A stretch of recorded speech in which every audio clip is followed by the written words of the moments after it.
barred, double stop, and then we can place the root note in the bass with the third finger on the A string.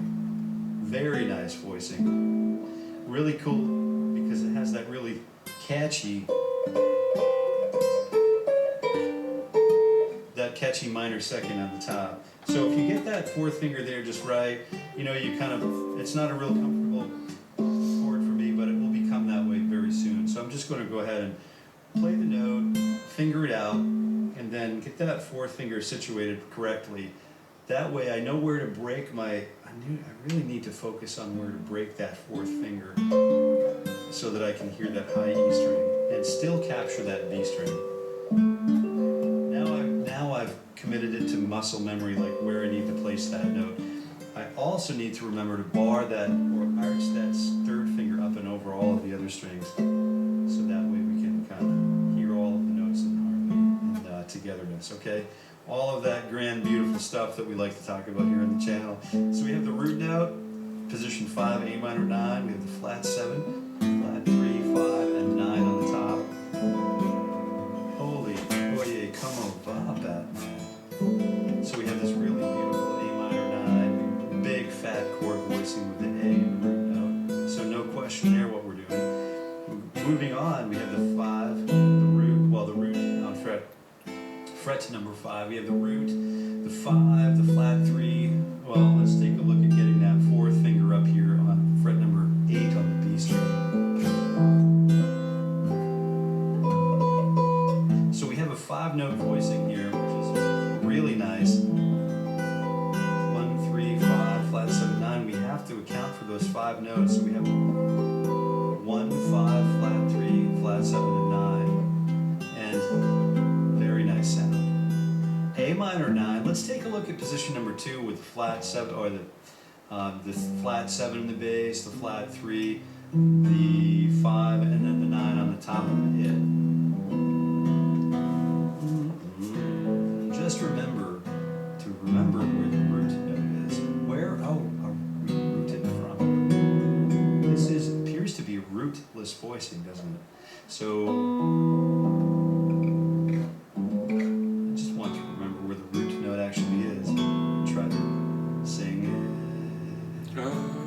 moving right along to 7th position, let's take a look at 7. So we're on 9, flat 7, 5, flat 3, and then we could use the root note here if you'd like,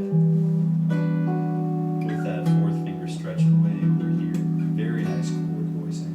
This is a great one to ask this question. I was thinking, like, I really wanted to ask you a question about, do you actually play the root note and then just listen to each voice in each chord, or each voice in each voicing, or each note in each voicing, just to listen to its distance above the root note?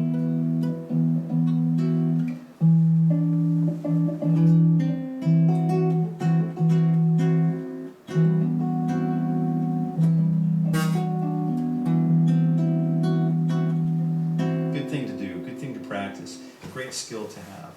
All right. It's just a little part of the ear training journey that we're on.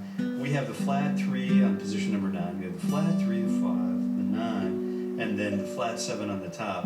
So we have this really cute little cluster on the bottom. And then this great melodic tone on the top.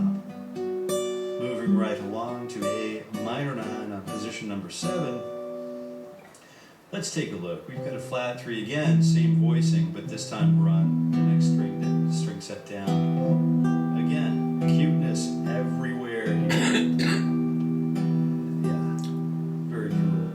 A minor 9 once again, but this time we're building on, whoa, that's fret 5, so we have the 5th, the root note, the flat 3, the flat 7. I'm going to opt out of that circle tone so that I can get this finger up here to the 9. So another rootless voicing, or we could bar that second finger. Get that second finger sort of laying over so we can grab fret 7 and 7. Or the 5 and the root note and the flat 3, flat 7. Beautiful 9 on the top. Just remembering where the root note is. Okay. A minor 9. Very cool. All right, fret 7, so we're on flat 3, root let's take a look at this one. This is kind of cool. This is a fun little one. So you have the root note, the flat 3, root 5, flat 7 and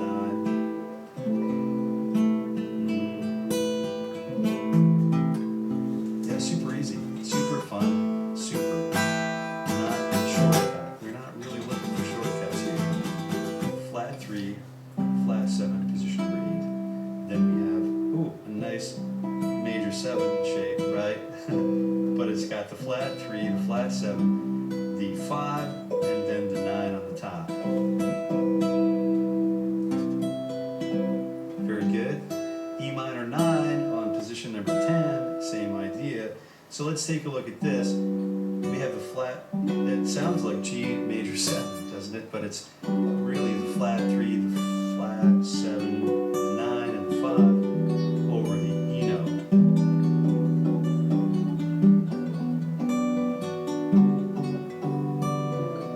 All right. Very cool. Next voicing is A minor 9 on 4th position. So this has us really running all over the place. Let's take a look at the 9, then we have the flat 7, we have the 5, and then the flat 3. Very nice, A minor 9.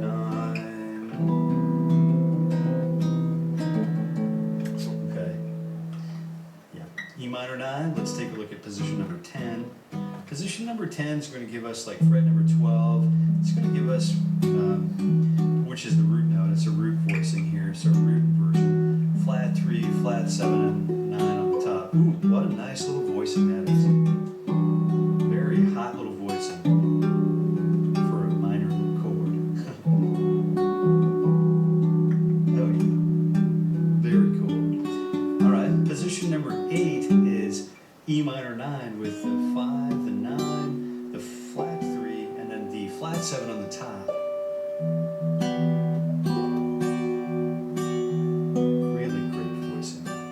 Let's take another look at E minor 9 with the 5, 5th position. We have the flat 7, the flat 3, then the 9, and then the 5. So this is a really great example of how to use 4s or 4ths in a voicing, a chord voicing.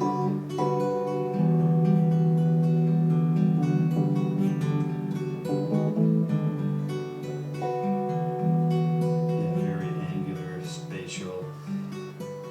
A minor 9. Position number 5, let's take a look at the 5. This is sort of like really one of my favorite voicings right here. Another one of these sort of things right here. But, you know, 4 middle strings. So we're going to change the fingering a little bit. But we have the 5, 9, flat 3, flat 7, all rooted over the, floating over the A root note. Yeah. E minor 9, position number 8. So we're just walking through this, you know, just going to keep walking through. We've got 8, 9, 10, 11, 12. So we're up on fret number 12 with the root note, flat 7 and 9, and then we reach back for the minor 3, right, or the flatted 3rd. So there's that 9, that half step, that beautiful half step between the 9 and the flatted 3.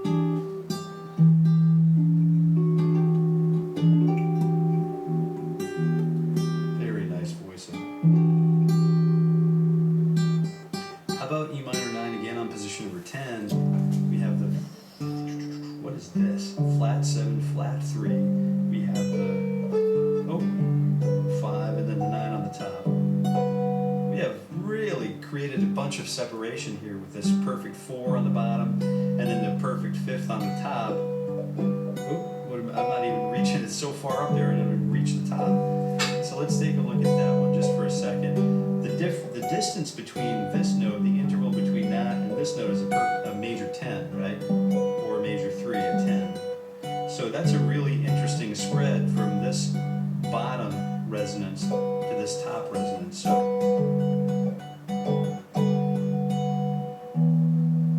very cool sound. Don't forget to use those wide open voicings like that. Those are very helpful, very cool. As is this one on position number 7.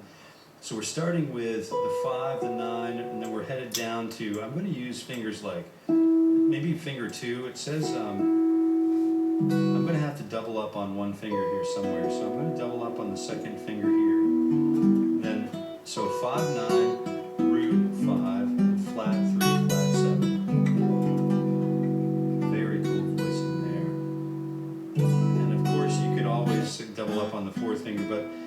preference is to get that second finger folded in half in the middle of the voicing because it just makes me a little happier, a little less stress involved. And that's okay. I'm not really looking to, if I needed to create a passageway through that in a piece of music that required some other fingering, I would definitely make it work. But for now, we're really not going anywhere but playing that, that beautiful voicing. And all right, next one is E minor 9. This is fret number 7.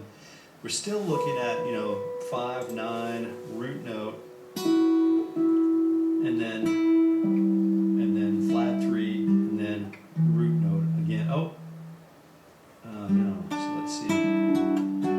Flat 7 in the middle of that. So 5, 9. Just review this. Root note, flat 7, and then flat 3. And this is a really cool cascading sound.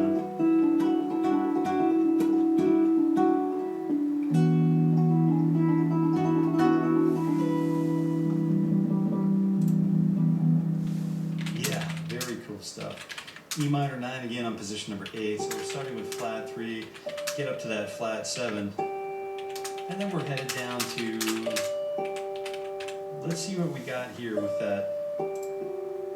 I'm going to need to use fingers 1 and 2 for that. So we have the flat 7, the flat 3, the 9, and then the flat 7 with E in the bass.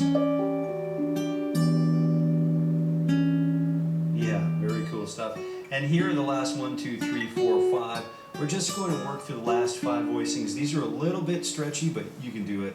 So let's just get right on to it. So we have 2 notes on the top 2 strings, which are 7th position. We have the 5, the 9, and then way up here to the flat 3, and then the flat 7.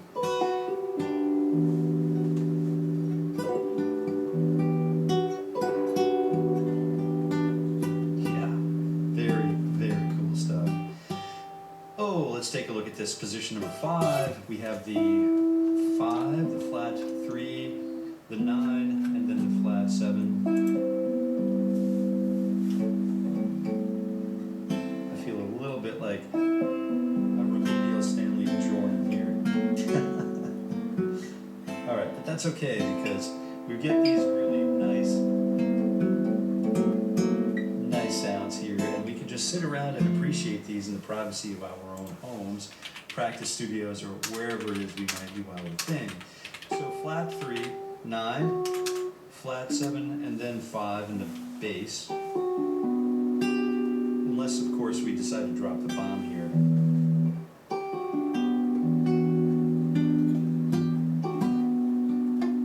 Yeah. Flat 3, 9, flat 7, 5.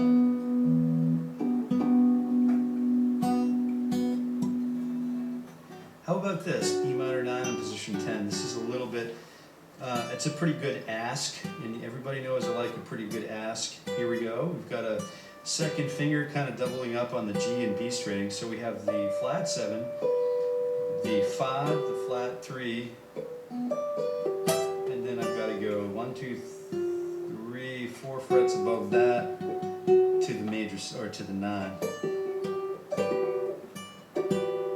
So the 9, flat, to 9, flat 3, 5, and then flat 7.